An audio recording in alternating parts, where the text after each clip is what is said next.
네, 여러분 안녕하세요. 네, 광림을 말씀을 드립니다. 광림 쌍방울 퓨처코어 한꺼번에 말씀을 드립니다. 자, 요 세 종목은 여러분 같이 엮여 있는 상황이죠. 사실 쌍방울과 광림은 지금 현재 관계가 공식적으로는 없긴 하지만 광림 지배구조 문제, 쌍방울 지배구조 문제, 네, 이게 이제 퓨처코어까지 해가지고 이제 같이 엮여서 정리매매를 이제 들어가게 되는 그런 부분인데 광림하고 퓨처코어는 이미 월요일부터 이제 정리매매가 들어갔고요.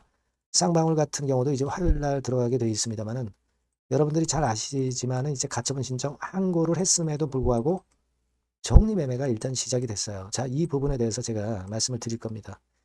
그리고 요번에 그 3분기 실적도 나왔죠. 그러면 이 3분기 실적 건이 영향을 미칠 수가 있습니다, 여러분. 그래서 이거를 잘 비교를 해봐야 돼요. 요거 말씀드릴 거고요. 네, 그리고 만일 정리매매를 한다면은 어떤 식으로? 그리고 끝까지 한번 장외시장 가서 투쟁해 보실 분들은 어떤 식으로 할 것인지 이 부분에 대해서 말씀을 제가 올리도록 하겠습니다. 뭐 좋은 일로 제가 영상을 드리면 참 좋은데 좀 매우 안타까운 상황이긴 합니다. 하지만 여하튼 정리매매 때 그리고 장외로 가서도 어떻게 해야 되는지는 제가 꾸준히 영상을 한번 드려보는 식으로 말씀을 드리도록 하겠습니다.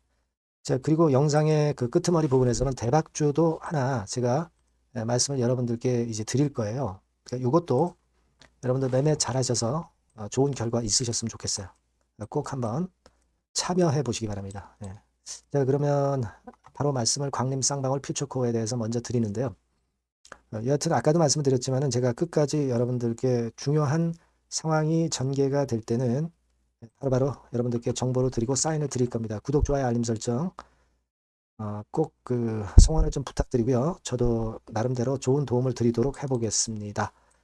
자, 그리고 제가 물론 이제 영상에서도 이런 식으로 말씀을 드리지만 촌각을 다투는 경우도 있어요. 매매에서. 그죠? 그리고 중요 정보가 갑자기 튀어나올 수가 있습니다. 뭐 장외에 가서도 마찬가지고요. 네, 이런 부분들은 제가 궁금증 해소하고 정보와 사인을 바로바로 드릴 겁니다. 그러니까 여러분들이 무료 텔레그램 방에 꼭 들어오세요. 네, 요령은 광림 입장, 뭐 쌍방울 입장, 퓨처코어 입장 이렇게 문자를 주시면 끝까지 여러분들과 함께 할 겁니다. 텔방에 제가 초대해드려서 끝까지 함께 할 거예요. 문자를 꼭 주세요. 자, 지금 광림 같은 경우는 이 세 종목 중에서요. 아직도 재산 가치가 제일 높습니다. 그래서 광림 같은 경우는 정리 매매가 들어갔습니다. 물론 폭락해서 출발을 했지만 시초가 대비해서 시세를 좀 들어 올렸죠. 그리고 사실 그 몇백 원 단위가 아니라 1492원으로 마무리를 했단 말이에요. 양봉으로 마무리를 했습니다. 그죠? 그 다음에 이제 자산 가치가 좀 있는 게 쌍방울. 그 다음에 뭐 퓨처코어 뭐 이런 순위거든요. 여러분 이 정리매매 들어가더라도 자산 가치 대비해서 시총이 작은 종목들은 시세를 크게 내는 경우가 많았어요. 여러분들 뭐 이 재무적이나 실적적으로 어려워가지고 지금 현재 이 종목들이 상장 폐지되는 건 아니거든요. 지배구조 문제입니다. 그죠? 그러니까 이 부분을 잘 봐야 돼요. 특히 이제 광림 같은 경우는 여러분들 보시면 기타 법인에서 매수가 들어왔죠. 175만 주 정도. 그죠? 자, 이 기타 법인은 말이죠. 이 광림 사측에서 들어왔을 가능성이 상당히 높습니다. 그러니까 헐값에 지분을 늘려서 나중에 장외에 대비하는 거죠. 기타 법인이 지금 염가에 사는 겁니다. 그죠? 왜냐하면 재산 가치가 있는데 쌀 때 인수를 많이 해놔야 나중에 이제 지분 경쟁에서도 유리할 수가 있고요.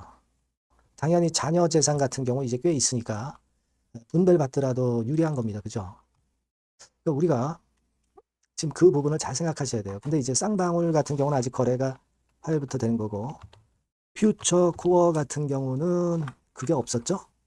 기타 법인이 오히려 순매도를 했어요. 그죠? 기타 법인이 오히려 순매도를 했습니다. 그러니까 광림에 비해서 조금 불리한 거죠. 지금 현재 시세 흐름 자체도. 되게 이제 그런 패턴이거든요. 지금 쌍방울은 좀 이따 말씀드리고. 자, 그래서 우리가 지금은 일단 실적을 한번 이번에 새롭게 나온 걸 보셔야 돼요, 여러분. 광림 같은 경우 먼저 보면은 광림 같은 경우는 지금 뭐 유동자산 늘어났고 이제 제일 중요한 것이 자본 총계가 어떻게 되느냐입니다. 이게 자산에서 부채 뺀 거예요. 그러니까 재산이라고 볼 수 있어요. 이 기업이 얼마나 가치가 있는가. 1597억입니다. 작년에 1503억 좀 더 늘었네요. 그러니까 이 광림은 1597억 정도 가치가 있는 거예요. 지배구조권 때문에 상폐가 된 겁니다. 그러면 청산도 안 되겠지만 나중에 청산하더라도 이만한 가치는 있는 거단 말이에요. 이렇게 장외로 가시는 분들은 이제 그래서 장외로 가시기도 하는 겁니다. 근데 지금 광림 같은 경우 시가총액이 얼마입니까, 여러분? 지금 보니까 자, 정리매매 첫날 시세로 봐서 226억이에요. 226억. 근데 지금 1597억, 1600억짜리가 200억에 거래가 되고 있다. 지금 시세 대비해서 8배 정도 더 가치가 있는 거잖아요. 물론 이제 그 중에서 2600억 100%를 우리가 다 확신을 갖고 정확한 수치라고 보기는 어렵지만 뭐 일단 그런 게 있다 하더라도 지금 시총은 너무 현저히 저평가돼 있다 이겁니다. 그죠? 그겁니다. 결국 이제 광림 같은 경우는 1500만 주 상장이 돼 있으니까 1500만 주 상장이 돼 있는 종목이 1600억 정도의 가치가 있다면 주당 1000원 정도는 해야 되는 거예요. 주당 만원. 만원이죠. 그죠? 주당 만원 정도는 돼야 되는 겁니다. 근데 지금 1500원 근처예요. 그죠? 가치적으로 봐선 주당 만원 가야 된다. 이게 정리매매 때 정리해도 좋지만 이게 정리매매 안 하고 내가 나중에 장외에 가서 제 값어치를 받겠다 이렇게 생각하시는 분도 계시단 말이에요. 관점이 두 가지 관점이 있는데 그건 여러분들이 선택하실 사안이고 여하튼 저는 이제 가치적인 부분을 말씀을 드리는 겁니다. 그죠? 자, 그리고 지금 이제 퓨처코어 같은 경우는 여러분 퓨처코어는 지금 현재 보니까 막 요렇게 됩니다. 그러니까 요것도 역시 중요한 거 뭐 손실 뭐 이런 거 손익 이런 거 볼 필요 없어요. 지금 뭐 정리매매까지 왔는데 그죠? 자본총계만 보는 겁니다. 263억 가치가 있잖아요. 작년과 뭐 비슷해요. 크게 뭐 줄어든 거 아닙니다. 근데 지금 시가총액이 143억이야. 지금 시총은 2분의 1 가치로 거래되고 있는 거죠. 그러니까 물론 8분의 1로 거래되고 있는 광림만은 못해요. 하지만 이것도 나름대로 가치는 지금 있는 겁니다. 그죠? 그리고 이제 쌍방울 같은 경우도 여러분 이제 정리매매가 일단 될 거예요. 그죠? 그러면 그것도 봐야 될 거 아니야. 연결 재무제표 자본총계를 한번 보시면 970억입니다. 거의 한 1000억이에요. 1000억. 1000억입니다. 근데 쌍방울 같은 경우는 일단 거래 정지 전에 2690원. 그래서 시가총액이 700억이에요. 700억. 근데 이게 1000억짜리 회사라고 말씀드렸죠. 그렇다면은 이것도 지금 현재 저평가돼서 이제 거래되고 있는 거죠. 그죠? 이게 이제 정리매매 붙으면 어느 정도 가격에 나올지는 모르겠습니다만은 자, 요런 그 기본적인 그 골격을 여러분들이 알고 좀 생각을 하셔야 된다 이거예요. 그죠? 이 정리매매 되면은 첫날 이렇게 좋으면 어떻게 될까요? 여러분 이제 예전의 사례를 보면 요거 한번 예전에 이화그룹 같은 경우 있죠. 요런 경우 잘 살펴보면은 여러분 EID라고 있었죠, 여러분. EID 이화전기 이트론입니다. EID 같은 경우는 이런 식으로 첫날 조금 밀었다가 그 다음에 이제 계속 올라갔다가 내렸어요. 그죠? 요런 패턴을 보였던 거 우리가 알 수 있고요. 이화전기 같은 경우는 첫날부터 첫날 이튿날 좀 내리다가 3일째부터 좀 올라서 크게 시세를 냈어요, 한번.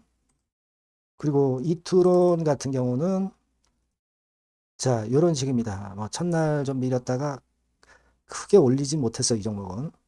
뭐 되게 이런 식입니다. 그래서 되게 보면은 좀 내리다가 한 3일째 되는 때부터 좀 랠리를 하다가 나중에 또 좀 꺾이고 이런 패턴을 보이는 경우가 많아요. 근데 그거는 자산가치 있는 종목은 그냥 처음부터 좀 위쪽으로 먼저 첫째 날부터 일단 양봉 만들고 조금 더 며칠 올라갈 수가 있어요. 광림은 그런 경우에 해당된다고 봅니다. 그죠? 제일 그 자산가치 대비 시총이 작으니까. 그 다음에 쌍방울 정도, 그 다음에 뭐 퓨처코어 뭐 요 정도가 되지 않겠나 이런 생각을 합니다. 그러니까 요 정리매매 때 그 순간적인 타이밍과 요걸 잘 보셔야 돼요. 어차피 정리매매 때는 말이에요. 단타꾼도 있고 합니다. 그래서 뭐 하루에 몇백 프로 차이가 등락해서 나기 때문에 단타꾼도 많이 모이고 하기 때문에 거래도 많이 되고 그렇습니다. 그러니까 요거를 제가 잘 판단해서 이제 말씀을 드리도록 하겠고요. 그리고 이제 장외시장으로 여러분들이 만약에 가시면 예전에도 제가 설명을 한번 드렸던 거 여러분 기억하실 겁니다. 그러니까 장외시장에서는 요거 제가 말씀을 드렸잖아요. 증권 플러스 비상장이나 뭐 서울거래 비상장이나 38 커뮤니케이션, 뭐 KOTC, BB 뭐 이런 시장에서 거래할 수 있는데 초반에는 거래가 잘 안 돼요. 그러니까 장외로 가시는 분들은 긴 흐름을 보고 승부하는 겁니다. 너무 짧게 보시면은 안 돼요. 그죠? 뭐 상패돼서 비상장으로 가서 거기서 막바로 거래되는 건 아니고 조금은 시간이 걸리잖아요. 그죠?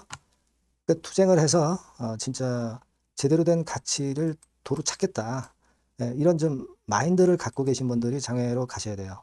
예, 물론 장외로 가서도 어떤 동향인지 그런 것들을 제가 영상을 드리고 뭐 설명을 드렸으면 좋겠네요. 아마 그렇게 할 것 같고요.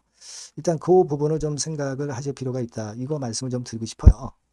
예, 그렇게 생각을 말씀을 드립니다. 그러니까 일단 이게 지배구조 때문에 그렇게 된 거 아니에요. 광림은 특수 관계인간 자금 거래하고 경영 투명성 훼손 때문에 상폐된 거고 실적이 나빠서 재무가 나빠서 그건 아니거든요. 쌍방울도 최대 주주 세계 프라임 개발로 변경했지만 그게 금융당국에서 일단 깨끗한 제3자라고 인정을 안 하는 거고 퓨처코어도 마찬가지입니다. 그러니까 여러분 제가 이 정리매매 타이밍 그리고 장외로 가실 분들은 거기에 따른 앞으로 상황 말씀 뭐 이것들을 계속 좀 드릴 겁니다. 그러니까 여러분들께서는 일단 이 전번으로 광림, 쌍방울, 퓨처코어 뭐 이런 식으로 문자 주시면 제가 끝까지 여러분들에게 도움을 작은아마 뭐 드리도록 하겠습니다. 꼭 문자 주시고요. 무료 텔레그램 방 들어오셔도 좋아요. 광림 입장, 쌍방울 입장, 퓨처코어 입장 이렇게 문자 주시면 텔방에 초대돼서 궁금증 해소하고 제가 끝까지 여러분들과 같이 갈 거예요. 꼭 문자를 주셔야 하겠습니다. 아시겠죠? 네. 그렇게 말씀드릴게요. 그리고 제가 그 대박주 말씀을 드린다고 했죠. 지금 말씀드릴 테니까 여기서는 한번 손실 만에 대박 기회 잡으세요. 네, 여러분 수익 화끈하게 낼 만한 대박주를 말씀을 드리는데요. 자, 섹터는 IT 섹터라고 보시면 되고요. 가격대는 적절합니다. 10,000원에서 한 20,000원 정도. 그러니까 만지기 쉬운 가격대죠, 여러분. 네, 개인 투자자들이 접근하기 쉬운 가격대 종목입니다. 목표는 더블 정도를 목표로 하고 있고요. 예상 기간은 이제 짧으면 1개월 만에 또는 늦어도 3개월 안에 승부를 볼 수 있는 그런 종목이에요. 네. 자, 이 종목의 주봉 차트를 한번 보시면 이런 식입니다. 그러니까 주봉 차트상으로 여러분 4번 정도 바닥을 만들었죠. 그러니까 대형주 같은 경우 엄청 급등한 종목들 많습니다, 여러분. 근데 이 종목을 여러분들이 지금 따라가서 먹을 게 얼마 없어요. 그리고 좀 흔들리면 불안해서 털고 나오고 실제로 매매하기가 상당히 까다롭습니다. 그러니까 생바닥에 완벽한 바닥 구성한 종목을 여러분들이 선택하시는 게 좋아요. 대형주보다는 중소형주 탄력성이 크죠. 네, 얘네들 차례예요. 네, 얘네들 차례입니다. 이쪽을 여러분들이 공략하실 필요가 있어요. 그리고 상승 초기에 시동 거는 단계이기 때문에 그래서 유리하다는 거 다시 한번 강조를 드리고요. 자, 그 다음에 이제 말씀을 드릴 수 있는 부분은 이미 급등한 대형주보다 이제 시작하는 중소형 성장주라고 말씀을 드렸어요. 생바닥 상승 초기 국면 진입 중소형주라고 말씀을 드렸습니다. 그죠? 수급적으로 특징이 있는데 그 특징은 뭐냐면 뭐 1, 2개월 동안 외인들이 들어온 게 아니라 무려 5개월간 외인들이 들어온 종목입니다. 자, 여기 보시면 확인이 되시죠? 이 빨간 선이 이제 외인입니다. 1, 2개월이 아니에요. 5개월 동안 계속해서 매집을 해왔는데 주가가 그렇게 크게 못 올랐어요. 아까 그 주봉 차트 이제 보셨잖아요. 그죠? 네, 그런 강점이 있는 종목이다. 이겁니다, 여러분. 이거 좀 생각하셔야 되고. 자, 그리고 이제 가장 큰 강점은 뭐냐면 미래 기업이라는 거는 자꾸 인원을 구조 조정을 하게 돼 있어요. 자꾸 줄어듭니다. 급권과 관련해서 최대 모멘텀이 있는 종목이에요. 이게 특징적입니다, 여러분. 그리고 지금 현재 IT 장비도 물론 가장 큰 모멘텀이 있는 종목이지만 2차 전지 사업까지 범위를 확장을 하고 있어요. 최근에 2차 전지들 이제 떠오르기 시작하죠, 여러분. 하기 때문에 우리가 이 종목 집중을 해야 된다고 봅니다. 그리고 이 종목의 특징은 실적 자체는 좀 우리가 확실하다고 보기는 어렵습니다. 아직까지는 실적은 조금 처져요. 네. 하지만 이 실적보다는 미래 성장성하고요. 재무적인 부분이 너무 좋아서 안정성까지 겸비되어 있다는 거예요. 아시겠습니까? 그래서 이 강점이 있는 거예요. 부채 비율은 뭐 10 내지 30%밖에 안 되고 현금을 무려 1, 2천억 정도 확실하게 보유하고 있기 때문에 뭐 증자라든가 뭐 12BW 발행이라든가 이런 거 절대 없어요. 한 주당 가치가 희석화될 이유가 없다는 거죠. 네. 그리고 마지막 포인트로는 3차 상법 개정이 되면 최대 수혜가 될 수 있는 종목입니다. 3차 상법 개정의 중심이 뭡니까, 여러분? 이거 한번 잘 생각해 보세요. 예. 요겁니다, 여러분. 요 대박주는 꼭 한번 해보시고요. 요 전번으로 대박이라고 문자 주시면 제가 매수부터 중간에 매매라든가 매도까지 확실하게 가이딩을 해드리도록 하겠습니다. 꼭 문자를 주셔서 대박 시세 한번 내시기 바랍니다. 네, 감사합니다, 여러분.